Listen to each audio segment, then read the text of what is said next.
नमस्ते एटीबी टरोत। कैप्रिकॉर्नियो राशि के प्यारे बच्चों, आज की ये दिव्या बतन आपके लिए हैं। आज हम बात करेंगे आपकी ज़िंदगी के उन पहलुओं पर जो आने वाले दिनों में बदलाव लेकर आ रहे हैं। धर्म, दौलत, मोहब्बत और आपकी मंजिल की ओर बढ़ते कदम।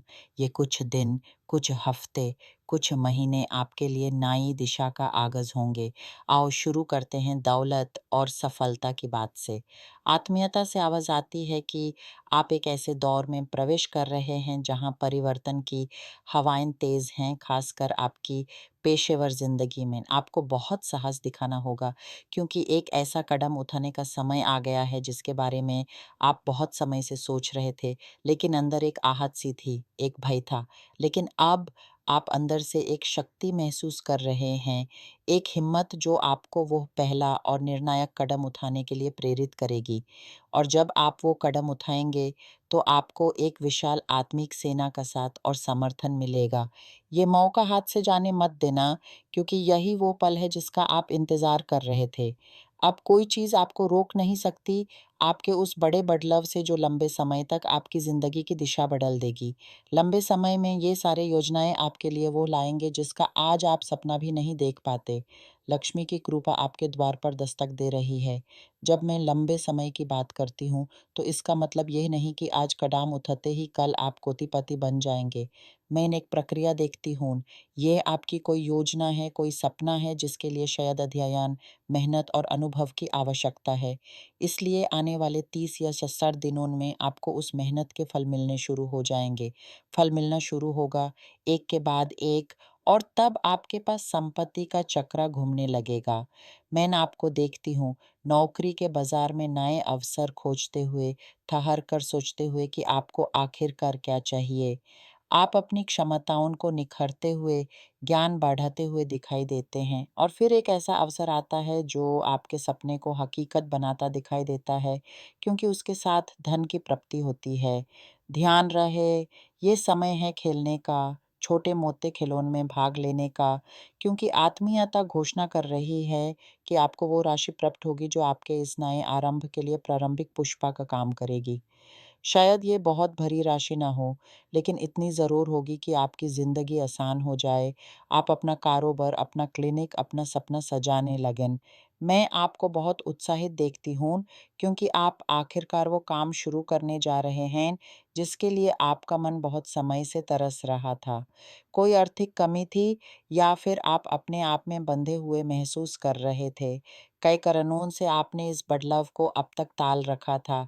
इसलिए मेरे प्यारे कैप्रिकॉर्नियो, ये नया चक्र है। आपको इन बंधनों को तोड़ना होगा। आप अपनी ज़िंदगी में कुछ नया शुरू नहीं कर सकते जब तक आप पिछले समय की आत्मिक बोझ, वो नेगेटिवता आपके साथ चिपकी हुई है, उससे मुक्त होना होगा, शुभ आरंभ करना होगा, अपने आप को पवित्र करना होगा। यहाँ 2 चीज़ें अत्यंत महत्वपूर्ण हैं। एक तो आपकी आत्मिक सफाई, ताकि हर प्रकार के आवरिश तत्व आपसे दूर रहें, और दूसरी, अपने अंतर्मन की आवाज़ सुनना जो आपको अध्यात्म की ओर ले जा रही है। काय आप में एक आध्यात्मिक पुकार है, और जब आप इस ओर बढ़ना शुरू करेंगे तो आपको ज्ञान की प्यास लगने लगेगी, जैसे कोई अंतस्तव आपको आगे ले जा रहा हो। अब बात करते हैं प्रेम की। जो आप विवाहित नहीं हैं, चाहे अकेले हैं, विधवा हैं या विवाह विच्छेद ले चुके हैं, आत्मिक सत्तें कहा रही हैं कि आपकी जिंदगी में विवाह की संभावनाएं प्रकृत हो रही हैं। हाँ, शायद कोई बड़ा समारोह ना हो, लेकिन मैं आपको किसी के साथ मिलकर रहते, एक साथ घर बसाते, एक गंभीर संबंध में प्रवेश करते देखती हूँ। ये एक मजबूत जम संबंध की शुरुआत है, और जो अभी तक किसी से नहीं मिले, उनके लिए भी नए मिलन होंगे, नए चेहरे आएंगे। आत्मीयता आपको सलाह देती है, पहले मिलान पर ध्यान दो, क्योंकि वही आपको बताएंगे कि सामने वाला व्यक्ति आपके लिए उचित है या नहीं। अपनी इंट्यूशन का इस्तेमाल करें, दिल की नहीं। मैं समझाती हूँ, अगर आप कई लोगों से मिल रहे हैं या 2-3 लोगों के बीच उलझ गए हैं, तो दिल की सुनना ठीक नहीं होगा क्योंकि दिल उसी की तरफ खींचेगा जो आपको तुरंत आकर्षित करता है। अपनी अंतःकरण की आवाज़ सुनिए। याद है मैंने कहा था कि आप एक आध्यात्मिक मार्ग पर चल निकाले हैं, तो अब आपकी इंट्यूइशन ही वो सही मार्गदर्शक है, आपके अंतर्यामी का सांस जो आपको बताएगा कि क्या सही है। ये आवाज़ हमेशा आपको सही दिशा दिखाएगी। और जो संबंधों में हैं, उनके लिए कहा जाता है कि आपका प्रेम जीवन बहुत खुशहाल रहेगा। अपने साथी को अनादर न करें।